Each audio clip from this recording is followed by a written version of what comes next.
রক্ষক বক্ষক হলে নদী উদ্ধার হয় না, নেত্রকোনায় ভূমি প্রতিমন্ত্রী কায়সার কামাল।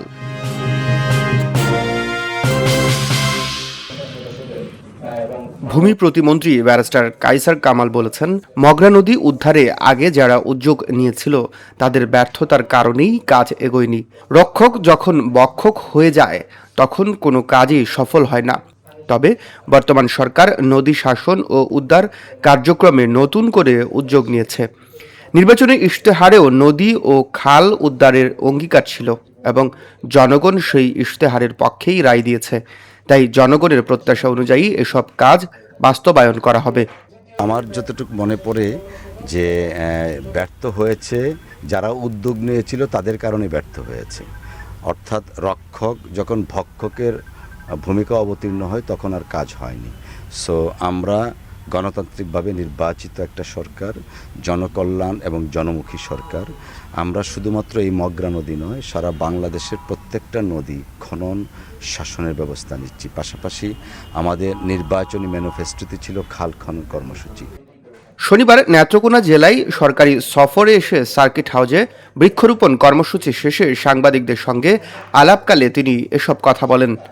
পরে জেলা প্রশাসক কার্যালয়ে সম্মেলন কক্ষে জেলার বিভিন্ন সরকারি দপ্তরের শীর্ষ কর্মকর্তাদের সঙ্গে মতবিনিময় সভায় অংশ নেন ভূমি প্রতিমন্ত্রী।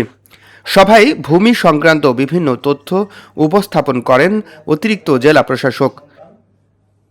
যে অনেক আছে, যেমন রেল লাইনের কথা বলেছেন, ভূমি আছে ঠিকই, কিন্তু হয়তো রেল কর্তৃপক্ষের আন্ডারে ওই জায়গাটা ওনারা হয়তো অনেক জায়গায় লিজ দিয়ে দিয়েছে। সো ভূমি মন্ত্রণালয়ের জায়গাটা ভূমির, কিন্তু ভূমি মন্ত্রণালয় থেকে রেল কর্তৃপক্ষ হয়তো আগে অধিগ্রহণ করেছে। তো এরকম প্রত্যেকটা বিষয়েই সারা বাংলাদেশের প্রত্যেকটা বিষয়ে আমরা পরিসংখ্যান নিচ্ছি।